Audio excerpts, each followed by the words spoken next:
আজকে আমরা আপনাদেরকে দেখাবো কিভাবে বাসায় রেস্টুরেন্টের মতো নান বানাতে পারেন। প্রথমেই আমরা একটি পাত্রে নিয়ে নিব পরিমাণ মতো ময়দা। আটায় কিন্তু ভালো হবে না। ময়দা নিয়ে তারপর আমরা সেখানে যোগ করে দিব একটুখানি ইস্ট, একটুখানি কর্নফ্লাওয়ার, একটুখানি গুঁড়া দুধ, একটুখানি চিনি। আপনি যদি আরও ব্যানানা ফ্লেভার পেতে চান তাহলে আপনি ব্যানানা ইউজ করতে পারেন কিংবা ব্যানানা ফ্লেভার ইউজ করতে পারেন। দেন এটাকে আমরা কিছুক্ষণ ভরে মাখতে থাকবো সুন্দর করে। চাইলে আপনি এখানে এই ডোটার মধ্যে হালকা একটু ঘি ইউজ করতে পারেন সুন্দর স্মেলের জন্য। এরপর আমরা এটাকে একটু সেটেল ডাউনের জন্য ঢেকে রাখবো।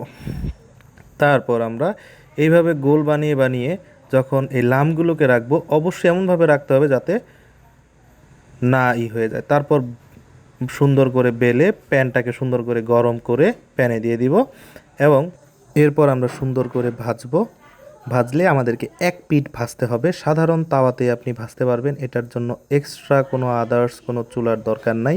কিন্তু আপনাদের মনে রাখতে হবে যে এটার অনলি একটা সাইড আমরা সেকবো, তাহলে অপর সাইডটা সুন্দর করে এভাবে ফুলে ফুলে ফুলে ফুলে ড্রপ ড্রপ ড্রপ ড্রপ ফুলে ফুলে উঠবে।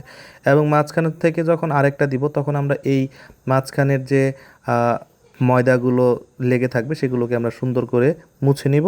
এভাবে আমরা আস্তে আস্তে সুন্দর করে ছেঁকে নেব এবং সুন্দর করে তৈরি হয়ে যাবে আপনাদের সেই কাঙ্ক্ষিত নান রুটি। আপনারা চাইলে এটার সাথে বাটার ইউজ করতে পারেন আরও মজাদার করার জন্য। ধন্যবাদ।